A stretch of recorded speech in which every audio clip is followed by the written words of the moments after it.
Assalamualaikum warahmatullahi wabarakatuh. Alhamdulillahirabbil alamin wassalatu wassalamu ala asrofil anbiya'i wal mursalin wa ala alihi washabbihi rusuli ajmain amma ba'du. Baiklah, kami dari kelompok 5 akan mempresentasikan materi mengenai model atom, bond, tingkat energi, dan spektrum, gerak inti, eksitasi atom, dan prinsip korespondensi. Anggota dari kelompok 5 yaitu adalah Mutiara Nabila, Alfi Tiarama, dan Ulandari. Baiklah, materi pertama saya akan menjelaskannya sendiri, yaitu mengenai model atom bond. Di mana model atom bond ini ada 3 materi yang akan dijelaskan, yaitu mengenai tingkat energi dan spektrum, yang kedua yaitu gerak inti, dan yang ketiga yaitu eksitansi atom. Kita akan menjelaskan mengenai model atom bond. Yang pertama yaitu tingkat energi dan spektrum, di mana Niels Bohr, seorang ahli fisika kebangsaan Denmark pada tahun 1885 sampai 1962 memperbaiki teori atom Rutherford dengan memasukkan 2 postulat yang dikenal dengan postulat Bohr 1913, yaitu elektron mengelilingi inti dengan orbit tertentu di mana tidak terjadi penyerapan atau pelepasan energi. Pada keadaan tersebut, elektron dikatakan berada pada tingkat energi dasar, ground state, dan keadaan ini disebut dengan keadaan stasioner atau keadaan diam.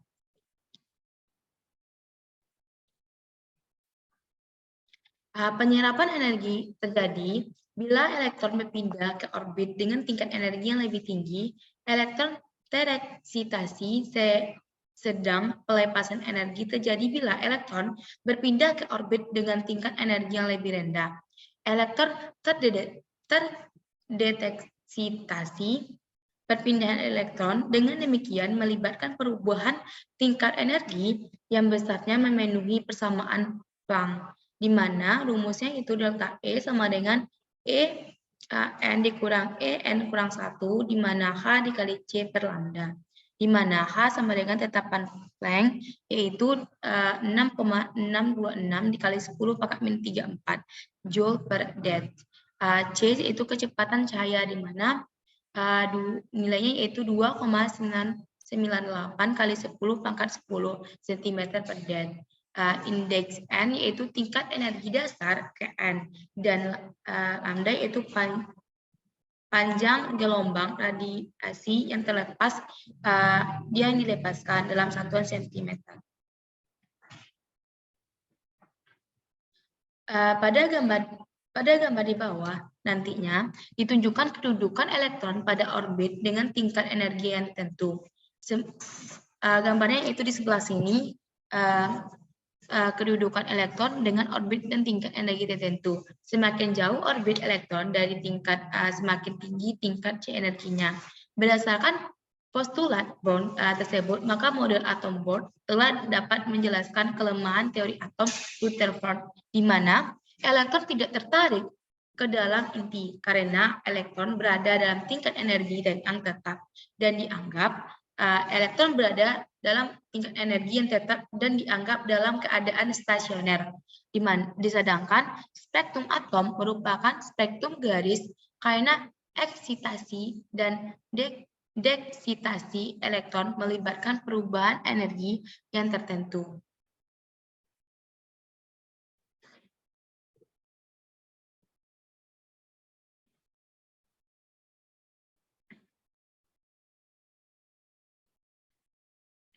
Elektron berada dalam orbitnya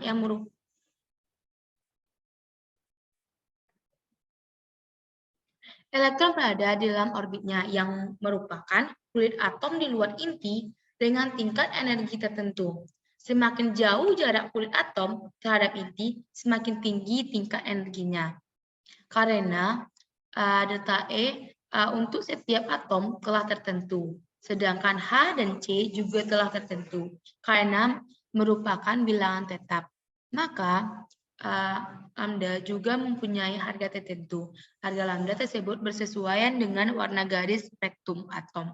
Selanjutnya, dapat menyatakan bahwa spektrum atom kecuali bersifat diskret berupa spektrum garis juga merupakan salah satu karakteristik atom yang bersangkutan, walaupun banyak atom mempunyai lebih dari satu garis spektrum.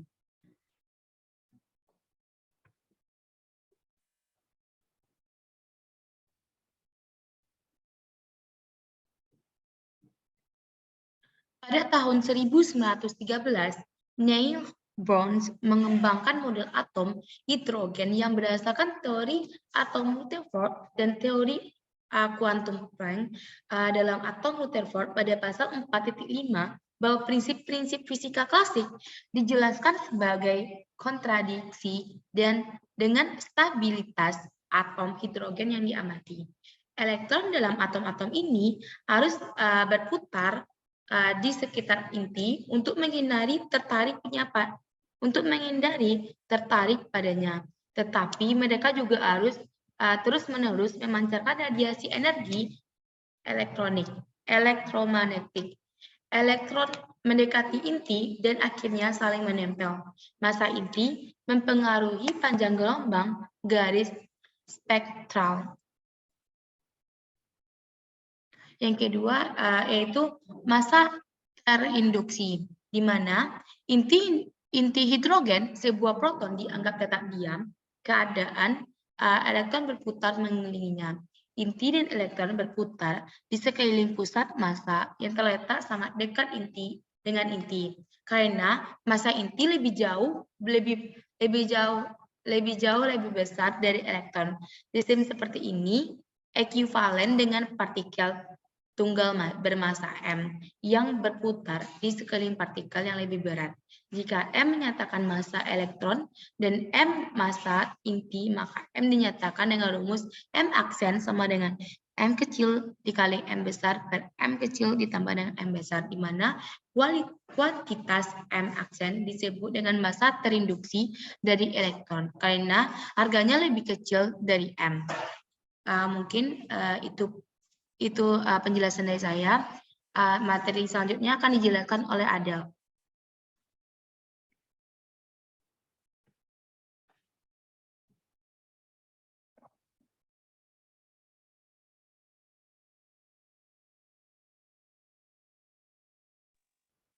Baiklah, terima kasih kalian. Saya menjelaskan materi selanjutnya.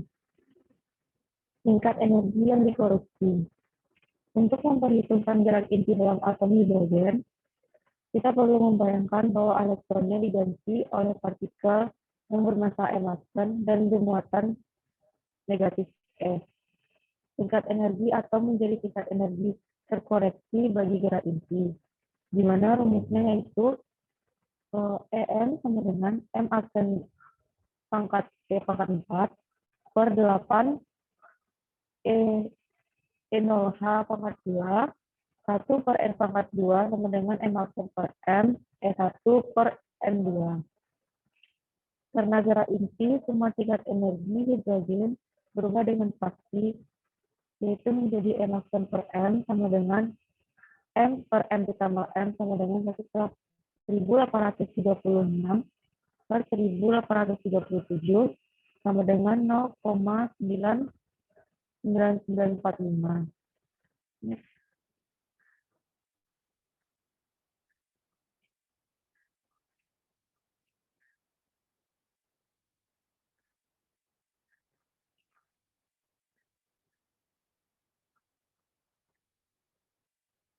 Penemuan deuterium.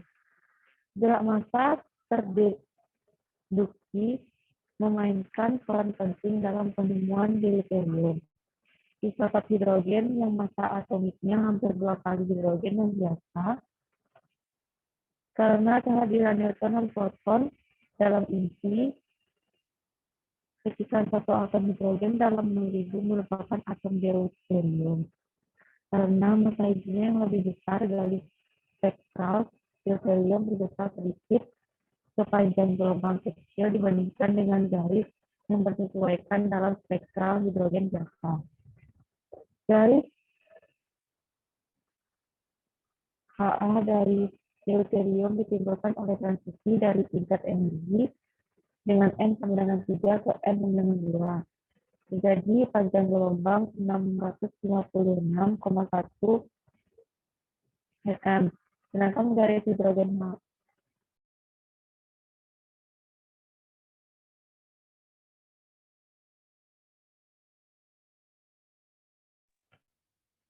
HA terjadi pada 656,3 mm.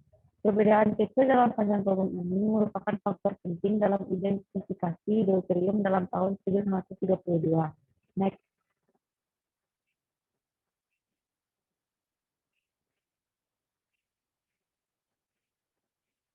Satu atom dikatakan tereksitasi atau terbangkit jika satu atau beberapa elektron mempunyai energi yang lebih besar dari tingkat energinya sendiri. Dalam keadaan tereksitasi ini, atom mempunyai kemampuan untuk memancarkan energi.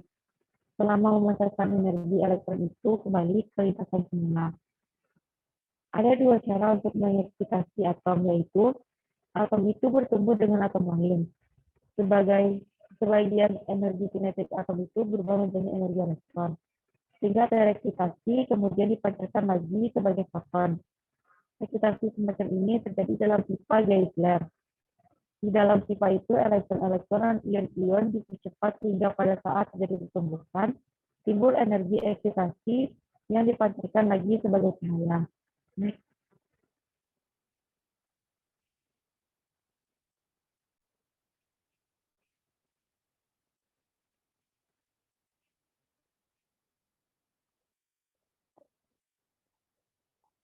Yang kedua yaitu eksitasi atom.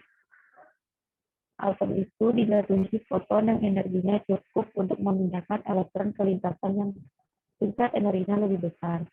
Jika cahaya dengan spektrum kontinu melalui suatu gas, maka hanya warna-warna yang energinya fotonnya tepat cukup untuk memindahkan elektron ke lintasan yang tingkat energinya lebih besar akan diserap gas itu.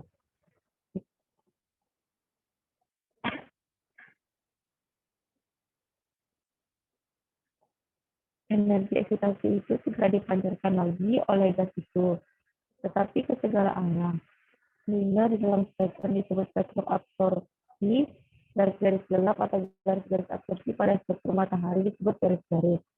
Pada fluoresensi, elektron tereksitasi kembali ke kulit semula dengan beredar dulu pada beberapa kulit antara.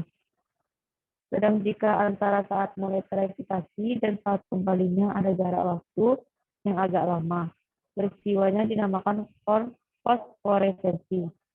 Next.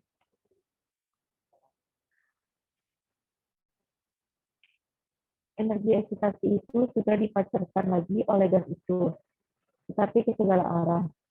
Sehingga di dalam spektrum disebut spektrum absorpsi, garis-garis gelap atau garis-garis absorpsi pada spektrum matahari disebut garis-garis.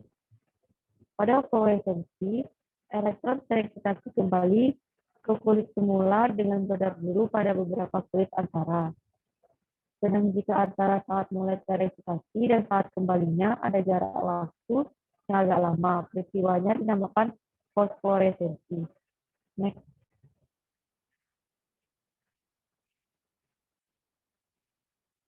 Selanjutnya, prinsip korespondensi.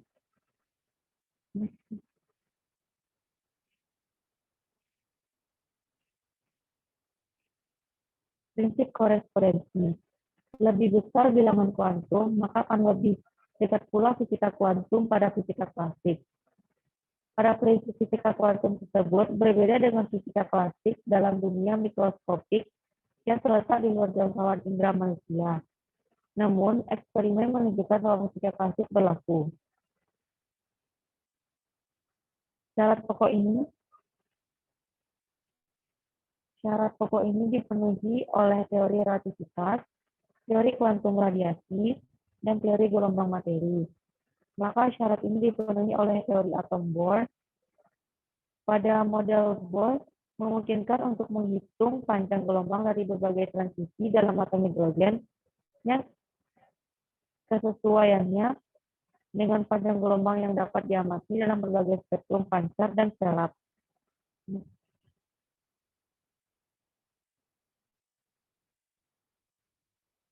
Namun, untuk memperoleh kesesuaian ini, Bohr terpaksa harus mengajukan dua postulat yang merupakan suatu loncatan yang radikal dari fisika klasik, terutama pada postulat yang mengatakan bahwasannya sebuah elektron dalam model atom Bohr yang mengalami percepatan sewaktu berada dalam garis edar lingkaran tidak meradiasikan energi elektromagnet atau kecuali berpindah ke garis edar lainnya. Hal ini melanggar hukum fisika klasik yang mengatakan bahwa sebuah partikel bermuatan meradiasikan energi elektromagnet bila mengalami percepatan. Pada teori relativitas khusus, menyatakan bahwa energi kinetik dalam bentuk K sama dengan E dikurang E0. Sedangkan fisika klasik memberi bentuk yang berbeda, yaitu K sama dengan setengah M P kuadrat. Akan tetapi telah ditunjukkan bahwasannya E dikurang E0 dapat disederhanakan menjadi setengah MP kuadrat apabila P kecil dari C.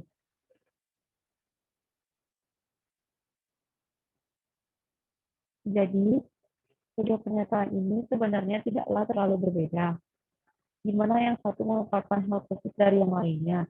Pada akhirnya, Bohr memecahkan dilema tersebut dengan mengajukan asas persesuaian atau correspondence principle, yang mengatakan bahwasannya hukum fisika klasik hanya berlaku di dalam ranah klasik, sedangkan pada hukum fisika kuantum berlaku dalam ranah atom.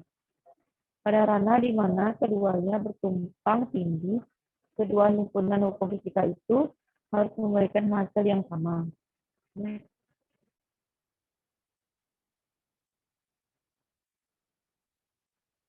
Setelah dilihat bahwa model Bohr memungkinkan kita untuk menghitung panjang gelombang sebagai transisi dalam atom hidrogen yang kesesuaiannya dengan panjang gelombang yang diamati dalam berbagai spektrum pancar dan serap sangatlah mengesankan.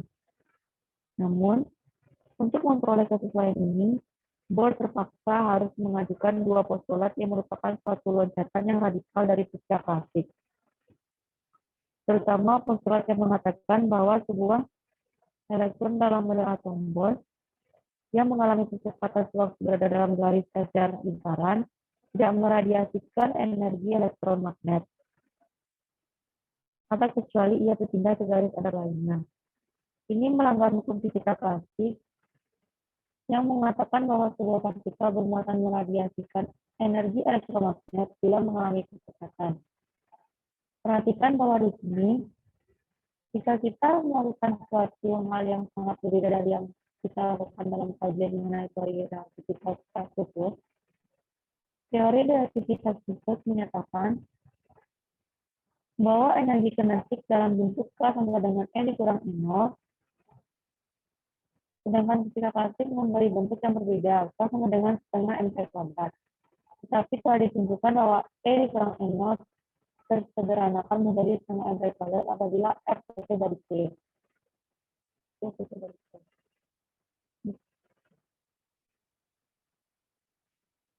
Jadi, kedua pernyataan ini sebenarnya tidaklah terlalu berbeda. Yang satu merupakan hal khusus dari yang lainnya. Dilema yang berkaitan dengan elektron yang disebut bukanlah semata-mata persoalan fisika atom, atau sebagai satu contoh dari fisika kuantum. Sebagai satu hal khusus dari fisika klasik, melainkan apakah elektron yang dipercepat meradiasikan energi elektromagnet atau tidak. Dilema ini dipecahkan oleh Bohr dengan mengajukan asas persesuaian atau correspondence principle yang menyatakan bahwa hukum fisika klasik hanya berlaku dalam ranah klasik, sedangkan hukum fisika kuantum berlaku dalam ranah atom. Ada ranah di mana keduanya bertampang tindih. Kedua himpunan hukum fisika itu harus memberikan hasil yang sama. Next. Mari kita lihat bagaimana asas ini dapat diterapkan pada atom Bohr. Menurut fisika klasik, sebuah partikel bermuatan listrik yang bergerak sepanjang sebuah lingkaran meradiasikan gelombang elektromagnet dengan frekuensi yang sama dengan frekuensi gerak melingkarnya. Untuk gerak edar elektron dalam atom, periode gerak melingkar adalah jarak tempuh satu gerak edar, 2 πr, dibagi dengan laju edar P, sama dengan akar dari 2K per M.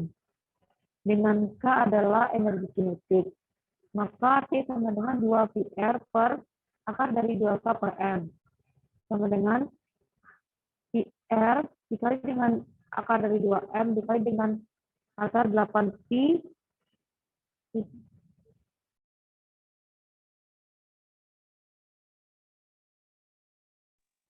sigma 0R per E.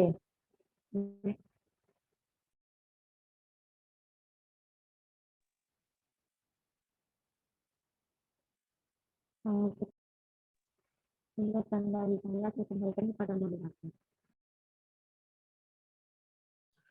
Terima kasih kepada Adel. Mungkin